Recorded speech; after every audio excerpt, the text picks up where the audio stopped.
আসসালামু আলাইকুম রহমতুল্লাহ বরকাত। এই ট্রাউজারটা হলো গিয়া কাপড়টা ইন্দোনেশিয়ান কটন কাপড় এবং এটা কাইজার নামে পরিচিত।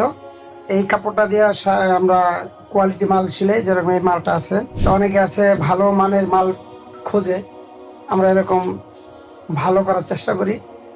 আমাদের এই মালটা সচরাচর পরা যায় এবং যারা অফিসে যান বা নিয়মিত ট্রাউজার পরেন, ইনশাল্লাহ পেনের মধ্যে এটা ব্যবহার করেন। মালটা খুবই ভালো এবং আমাদের এই মালটা খুব রানিং মাল। আর এই সিলিটা আপনার সচরাচর ট্রাউজারগুলির চেয়ে একটু ভিন্ন। এটার বেল আলাদাভাবে ছিলান লাগে এবং এটা সব দিক দিয়েই জস্টিং, আপনার রিফিট এবং তালপাট, ছাপনা পিছলা বিভিন্নভাবে আলাদা রাখা লাগে, আলাদা সেলান লাগে। এই কাপড়টা আমাদের দেশি কাপড় না, এটা ইন্দোনেশিয়ান বিদেশি কাপড় এবং আমরা মাল অনেক বিদেশে অর্ডার পাই। বিদেশে এই মালটার খুব চাহিদা বাহিরে, আমরা বিদেশি বেশিরভাগ এই মালে দিয়ে থাকি। যারা এই মালটা পছন্দ হয় বা যাদের ভালো লাগে, যদি অর্ডার করতে চান, স্ক্রিনে দেওয়া এই নাম্বারে যোগাযোগ করতে পারেন ইনশাল্লাহ।